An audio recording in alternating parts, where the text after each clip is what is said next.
تامین نمودن اهالی با محصولات خوش‌صفت که شرط اساسی سالمی مردم میباشد یکی از مسائل مهم به حساب می‌رود لیکن متاسفانه با مقصد درآمد ناچیز شده عاقبت آن را نااندیشیده از جانب بعضی از صاحبکاران صاحبان و دکان و مغازه‌ها این گونه محصولات‌های مولد استفاده برایشان گذشته را پیشکش استعمال کنندگان نمودند در ناحیه وسط در ماه دکبر کارمندان اداره سانیتری و اپیدمیولوژی عملیات گذراندند این محصولات‌های به سلامتی اهالی ضررآور را که از مهلت استفاده بری گذاشتند برای بی‌ضرر گردانیدن مصادره نمودند. در دوام سال 2018 ما در یکجایگی با کارمندان شعبه بازرسی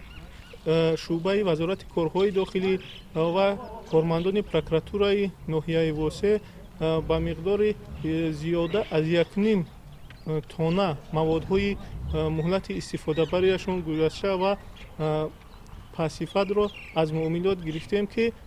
مبلغ آن در عموم 9800 سومانی را تشکیل می‌دهد. در برابر گرفتن محصولات‌های پاسیفتی که امروز از معاملات گرفته شدند این چنین موادهای کنسروگی در شرایط خانه تیار کرده شده را نیز از معاملات گرفته ایستاده‌ایم که آنها همچون شبهه‌ناک و به سلامتی انسان ضررناک حسابیده می‌شود. جهت پیشگیری واردات مال و محصولات پاسیفت و غیر استانداردی رعایت حتمی قانون جمهوری تاجیکستان درباره حمایت حقوق استعمال کنندگان مرکز سانیتری و اپیدمیولوژی ناحیه واسع و ساکنان اطلاع می‌دهد که پیش از خریداری محصولات به صنایع برآورد محصولات نظر نمایند. گزارش خوجا نظریف خدای نظر ظهوروف از ناحیه واسع برای برنامه اطلاعاتی نوید.